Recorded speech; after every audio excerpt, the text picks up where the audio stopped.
어서오세요. 괴담 들려주는 낚시꾼 괴담로 괴담집사입니다.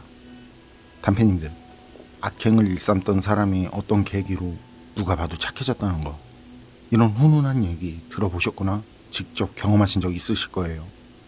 그런데 그 어떤 계기가 동시에 여러 사람에게 일어났고, 그래서 여러 사람이 모두 착해졌다는 얘기는 들어보셨나요? 이런 경우는 흔치 않겠죠. 게다가 그 계기라는 게 어떤 영가와 관련이 있다라면, 이번 이야기는 성학이 성님께서 보내주신 사연입니다. 성학이 성님, 사연 제보 감사합니다. 그럼 성학이 성님의 기묘한 경험담, 괴담집사의 시점으로 떨어보겠습니다.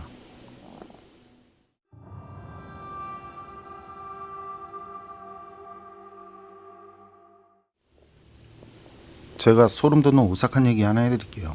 전 고교 시절 소위 노는 아이였어요.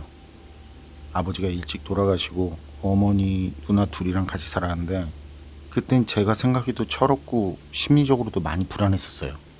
그런 상황에서 자연스럽게 노는 친구들과 만나서 탈선을 한 거죠. 그래서 그때부터 술이며 담배며, 어쨌든 당시 전 마을은 물론 집에서도 누나들은 물론 천사 같은 어머니도 그냥 없는 자식으로 생각한다고 할 정도였어요.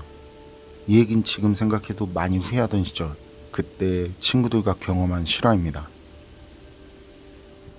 기분이 이상한 거야. 근데 응. 기분이 쎄한 거야. 진짜 이상해. 그때는 완전 기가 다 빨린 상태였어, 아주. 오도 가지도 못하고, 응. 한번 주저앉았다가 다시 나고, 얘네는 계속 지네끼리 막 떠들고 웃고 막 희한한 소리 하고 막 그러는 거 아주 정신 나가갖고. 응. 근데 나는, 미치고 환자가 있는 게 집으로 가고 싶은데 발이 안 떨어져. 야, 뒤도 못 돌아봤어. 그 기운이 아예 진 누르는 거야. 아예 움직이지도 못하게 사람을. 그러니까 아주 주저앉게끔 만들어. 주저앉아갖고 얘네는 막 떠들고 있는데 옆에서 미치고 환장하 있는 거야. 이걸 어떻게 해야지. 이거 집에 가고 싶은데 뭐 발이 안 움직여. 아예 주저앉았는데 기어도 안 가. 못 움직이겠어. 그 정도야. 얼마나 등골 식은땀 막 흘리고.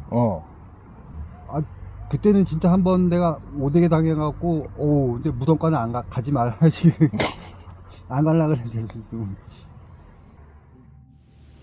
당시 제가 태어나고 자란 마을은 작은 시골 마을이었는데요. 근처 다른 그 마을 애들까지 몇몇이 모여서 어울렸었네요. 그리고 아지트라고 그러죠. 다른 마을, 거기 같이 어울리는 친구 집안, 그 선산 밑에 있는 다 쓰러져 가는 집이 우리 아지트였어요. 그 집이 오래전에 묘지기 가족이 살던 집이라고 했거든요. 그런데 그 집은 사람이 살면 죽어나간다든지, 아니면 어느 곳 하나 온전치 못하게 된다든지, 이렇다 저렇다 말이 많은, 그래서 그 마을은 당연하고 우리 마을에서까지 유명한 흉가였던 거죠. 그래서 사람들이 꺼리는 곳이다 보니까 우리가 놀기엔 더없이 좋았던 거예요. 그리고 그 위쪽으로는 친구네 그 집안 사당이 있었는데, 가끔 사람들이 모여서 왔다 가곤 했고요. 그 집안 시제라든지 집안에 초상이 났거나 했을 때였던 거죠. 그렇게 철없이 지내던 어느 날이었어요. 아이들하고 모여서 여느 때처럼 아지트인 묘지기 집으로 가는 길이었는데요. 사당역 근처에 사람들이 모여있더라고요. 그리고 그 사이엔 그 친구도 있었고요. 친구가 나중에 하는 말이 가까운 친척 집안 할아버지가 돌아가셨다고 그래요. 그래서 다들 모였던 거라고. 그런데 좀 지나서 그 친구가 이상해요. 그날은 애들하고 아지트에 모였다가 좀 답답해서 그 집에서 10m? 그쯤 산길을 올라가면 거기서부터 무덤들이 있는데요. 주변엔 나무도 없고 평평한 시골 같거든요. 오히려 모기라든지 벌레들은 집에 더 많았고요. 이상한 냄새 나는 집보다는 그 무덤 옆이 여러모로 훨씬 좋았죠. 그래서 집에서 나와서들 거기 무덤들 옆에서 술을 마셨거든요. 그런데 그날은 이상하게 한기가 느껴지는 기분이 들고, 어디서 무슨 야리꾸리한 냄새가 나는 것 같기도 하더라고요. 이건 저만 느낀 게 아니라 그때 같이 있던 애들이 그런 거 같지 않냐고 그런 말들을 서로 주고받은 거라 거기 있던 애들 모두 느낀 거예요. 그런데 그 친구가 사당에서 본 친구죠. 갑자기 일어나서는 허공에 막 헛손질을 하는 거예요. 주먹으로 치는 것 같기도 하고 밀쳐내려는 것 같기도 하고. 그래서 우리가 왜 그러냐고 처음엔 취했구나 싶은 거죠. 그런데 우리 말이 들리지 않은 것 같아요. 나중엔 고개를 푹 숙이고는 손까지 싹싹 빌면서 울더라고요. 그러면서 잘못했다고, 하라는 대로 하겠다고. 그러더니 뒤도 돌아보지 않고는 산 밑으로 뛰어내려가요. 그러고는 바로 자기 집 쪽으로 달려가요. 그 친구가 그래서 그런지 분위기가 갑자기 싸해지고 좀 전에 느껴진 한기도 더 느껴지는 것 같고, 그래서 그날은 그쯤에서 접기로 하고 각자 집으로 돌아갔는데요. 저랑 같이 가는 친구가 셋이 있었어요. 거기서 저희 마을까지 걸어서 한 30분 정도? 대충 그쯤 거리인데 길이 좋지 않죠. 마을까지 가는 길에는 논두렁도 지나고 물론 저수지도 있고 또 산과 산 사이에는 좁은 언덕길도 있고, 그런데 가로등 같은 건 하나도 없고 아주 어두운 시골길 아시는 분은 그 느낌 아실 거예요. 앞에 뭐가 있어도 희미하게 실루엣이 보일까 말까한 달빛 별빛 하나가 그렇게 밝다는 걸 알 수 있는 그런 어둠. 그렇게 어두운 길을 넷이 걸어가는데 말이죠. 산과 산 사이에 있는 언덕길을 갈 때였어요. 언덕을 올라갔다가 내려갈 때였는데 그때 제가 맨 앞에 가고 있었단 말이에요. 그리고 셋은 바로 뒤에서 오고 있었고, 그 길이 넷이 한 번에 지날 넓이는 아니거든요. 그래서 그렇게 쪼르륵 가는데 갑자기 뒤에 있는 친구 셋이 킥킥킥하고 웃어요. 처음엔 신경도 안 썼어요. 그럴 수도 있는 거니까. 그렇잖아요. 그냥 지들끼리 뭔 얘기를 하다가 웃나 보다 했죠. 그런데 또 킥킥킥하고 웃어요. 그래서 왜 그러냐고, 니들 미쳤냐고, 왜 그렇게 재수없게 웃냐고. 그때가 80년대 후반이니까 진짜 오랜 세월이 지났는데 그 웃음소리가 아직도 기억날 정도로 날이 섰다고 할까요? 소름 돋고 기분 나쁜 웃음소리. 어쨌든 제가 왜 그러냐면서 뒤를 돌아봤어요. 그랬더니 이게 정상적인 사람 같지가 않은 거예요. 셋이 동시에 저를 쳐다보면서 계속 킥킥킥거리고, 그땐 왜 그러냐느니 미쳤냐느니 이런 말이 안 나와요. 온몸에 소름이 쫙 올라오면서 발이 떨어지지가 않더라고요. 미친 사람? 아니요. 이건 미친 게 아니라 그냥 뭐랄까, 공포 영화에서 보면 빙의된 사람 나오잖아요. 어떻게 말로 표현하기 힘든데 확실한 건 그런 영화보다 몇 배는 더 압박감이 있다는 거예요. 전 그때 사지가 굳는 느낌이 들고 왠지 빨리 벗어나야 할 것 같은 그런 생각이 드는데 몸이 마음대로 움직이질 않아요. 그냥 굳어버려서는 꼼짝을 못하겠어요. 그런데 그 녀석들은 그렇게 킥킥킥거리면서 그땐 초점도 없는 것 같더라고요. 그런 상태로 저한테 다가오더라고요. 전 막 있는 대로 녀석들한테 소리쳤죠. 정신 차리라고. 욕까지 해가면서 손에 잡히는 거 막 던져대면서. 그런데 녀석들은 제가 겁에 질리면 질릴수록 더 소름 돋게 웃더라고요. 그리고 거의 제 앞에 다 왔을 때 이것들 눈은 초점 없이 풀려서는 입에선 침까지 흘리고 있어요.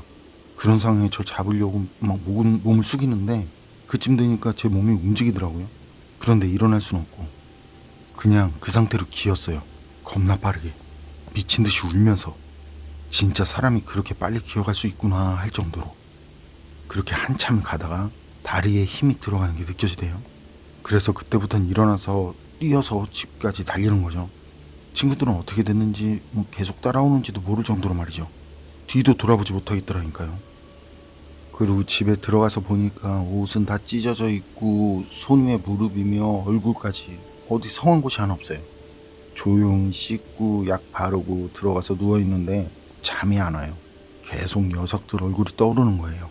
걱정도 되고 무섭기도 하고. 그땐 심경이 진짜 복잡했죠. 그날은 뜬 눈으로 밤을 보내고 다음날 친구들이 먼저 집에 찾아왔어요. 집마당 앞에서 부르더라고요. 그래서 나가봤죠. 애들이 그땐 또 멀쩡해요. 제가 나가니까 절 보자마자 친구들이 무슨 일 있었냐고. 자기들은 어렴풋이 기억나는 게 셋 다 같은 기억이에요. 앞에 어떤 이상한 검은 그림자들이 말이죠, 제 어깨 위에 타고 있는 것처럼 보이더래요. 그런데 그걸 봤다 싶은 그 순간부터 기억이 나질 않더라는 거예요. 셋 다. 그래서 저도 전날 있었던 일을 얘기해줬죠. 지금은 정말 괜찮냐고 하면서. 셋 다 미친 듯이 킥킥거리고, 아니 그냥 미친놈이 형님 할 것 같았다고.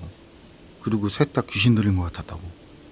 그랬더니 녀석들 얼굴이 하나같이 참기지는데 자기들이 일어났을 때 일어난 자리가 산속에 있는 무덤터라는 거죠. 뭘 했는지 모르겠는데 깨어났을 땐 입안에 흙도 있었다고 그래요. 그때 녀석들도 그 얼굴이며 손이며 상처가 손가락 끝에 손톱이 들린 녀석도 있었어요. 그리고 다음날 학교에 갔거든요. 그런데 먼저 산에서 내려간 친구, 그 친구가 먼저 우리를 찾아오더니 우리 보고 괜찮냐고 그래요. 그래서 우리도 그 친구한테 너 그날 무슨 일이 있는데 그랬냐고, 그날 네 기억나냐고. 그랬더니 그 친구가 하는 말이 우리가 뭔 말하는지는 모르겠고 아주 심각한 표정으로 우리한테 할 말이 있다고. 그날 자기가 이상한 걸 봤다면서 그 말을 시작했거든요. 시커먼 사람 형상을 한 것들이 그냥 시커먼 안개 같았다고 그래요. 그런데 사람 형상인 거죠. 그런 것들이 여럿이 거기 있던 애들 옆에 하나씩 있더라고. 그래서 뭔가 하고 보는데 그중 몇이 자기한테 빠르게 오더라고. 그래서 그걸 떼어내려고 밀고 때리는데 잡히지도 않고 맞지도 않더라는 거죠. 그런데 그것들이 키키키 웃고 같이 놀자고 그러고 뭐 어딜 계속 가자고 그러더라고. 그리고 그때 우리가 뭐라 했잖아요.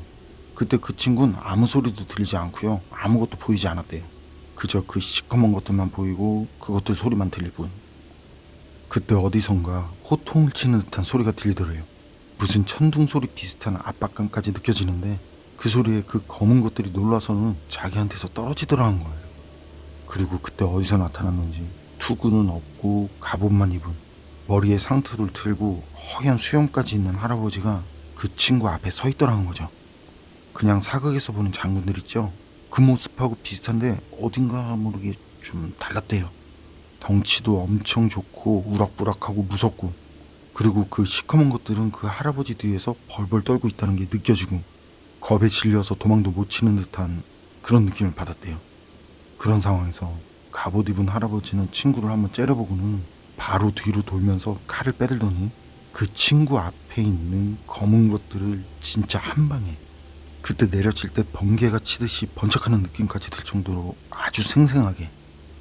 그러고는 다시 뒤돌아서 그 친구를 보면서 죽고 싶냐고, 네 할애비도 그러더니 너도 그 모양이냐고, 그렇게 살 거면 내가 지금 이 자리에서 널 데려가마, 이러더라는 거예요. 그때 그 압박감이 동물원에서 그 호랑이 울음소리 들었을 때 그때 심장 쪼그라들던 그 느낌 비슷했다고 그런 말까지 했는데요. 아주 그냥 호통도 그런 호통이 없었다는 거죠. 어쨌든 그래서 아주 그냥 손이 발이 되도록 빌었다더라고요. 그러니까 할아버지가 어여썩 내려가라고. 그리고 두 번 다시 개 같은 짓을 한다면 똑똑히 들었다고 그래요. 개 같은 짓이라는 거. 두 번 다시 개 같은 짓을 한다면 그땐 필히 그 할아버지가 직접 데려가겠다고. 그 말에 친구는 뒤도 돌아보지 않고 산에서 달려내려갔다고 하더라고요. 그리고 미안하다고, 자긴 이제 어울리지 않겠다는 말까지. 그런데 희한한 게 말이죠, 그 말을 들은 친구들도 표정이 심각해요. 제 어깨 위에 검은 그림자를 봤다는 친구들도 그렇고 다른 마을에 살던 친구들도 그렇고. 왜냐면 다른 마을에 살던 친구들도 집에 가면서 비슷한 경험을 했다는 거죠. 길을 걸어가는데 계속 뭔가가 따라오는 것 같은 그런 느낌이 들었다고 하대요. 저만 그걸 못 보고 느끼지 못한 거예요. 그래서 그 뒤로 그 아지트에서 만나는 친구들은 날이 갈수록 줄었고요. 몇 주 안 돼서는 아예 아지트에 가지 않게 됐거든요. 그리고 술도 담배도 하지 않고, 뭐 혼자 있을 땐 모르지만 적어도 제가 볼 땐 모여서 그런 일은 하지 않았던 거죠. 난 우리 아버지 예전에 한번 나 혼자 천서 갔다가 한번 거기서 잠깐 소주 한잔 마시고 잠깐 누웠다가, 근데 옛날 판정승들이 입는 정말 관복 있지. 관복 입고 뭐야 이렇게 머리가 산발해갖고, 옷은 관복인데 머리가 산발돼 있다고? 산발해갖고 한 시간인가 있다 갔는데 형 쳐다보다가? 쳐다보다가 그 겨울에. 오, 그치. 그 정상적인 사람이 관복을 입고 옛날 그 조선시대 관복 얘기하는 거 아니야? 그거? 그치, 그거 입고 있는데 머리는 산발해갖고, 그 대신 갔을 때 여기 머리 이렇게 상수가 헤집어져갖고 산발해 있는 거야. 상투가 풀어진 거네, 그러니까. 그러니 그때도 무서워서 집으로 뛰쳐들어가고 한번 초저녁인가 그랬을 거야 아마. 그리고 그런 일이 있고 아지트에 모이지도 않으니까 저도 애들은 학교에서나 보고 학교 끝나면 그냥 집에 있었는데요. 갑자기 돌아가신 아버지 생각이 나대요. 그런데 개벌은 난 못 준다고 아버지 산소에 가면서 소주 한 병 들고 처음엔 아버지 따라드리려고 사갔는데 결국엔 혼자 다 마셨죠. 그러곤 아버지 산소 옆에 누워있을 때였어요. 조선시대 관복 있잖아요. 그런 옷을 입은 할아버지인데 머리에 상투가 다 풀어져 있는 모습. 옷은 관복인데 머리가 산발을 한 모습인 거죠. 그런 할아버지가 절 매서운 눈으로 째려보더라고요. 아무 말도 없이 그냥 뚫어져라. 전 눈을 비비고 다시 봤어요. 그런데 있어요. 그리고 그 뒤부터는 몸이 말을 듣지 않아요. 그냥 온몸이 아파오고 온몸에 털이란 털은 바짝바짝 서고 그 상태로 굳어있는데 그 할아버지가 안개처럼 천천히 사라지더라고요. 마지막까지 절 뚫어져라 쳐다보면서. 그리고 모습이 완전히 사라진 뒤에야 그제야 몸을 움직일 수 있어서 냅다 집까지 뛰어내려갔었죠. 그리고 그 뒤로는 저도 마음 고쳐먹고 더 이상 탈선하지 않고 뭐 술이나 담배는 지금도 하지만요. 어머니나 누나들 속상하게 하는 일은 하지 않으려고 노력했다는 거. 신기했어요 그때.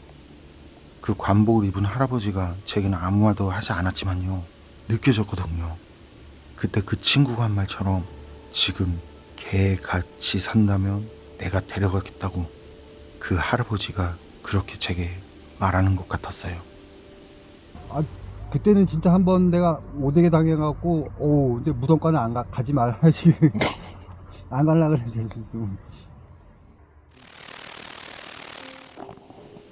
성학이성님 사연은 여기까지인데요. 어떤 일이 있었는데 그걸 모두가 다 같이 경험했다. 놀랍네요. 그리고 다행이네요. 그때 그분들이 누군지는 모르겠지만 그렇게 좋은 영가를 만나서 사람들이 바뀌었으니 말이죠. 그렇잖아요. 그런 기회조차 갖지 못하고 반성도 없이 악행을 일삼다 죽는 사람들도 있으니까요. 이런 사이는 오싹하다기보다는 다른 면에서는 참 훈훈한 이야기라는 생각이 드네요. 교담록 오늘 이야기는 여기까지입니다. 그럼 전 다음에 또 다른 사연으로 찾아뵙겠습니다. 늘 건강하시고 평온하세요. 함께 해주셔서 고맙습니다.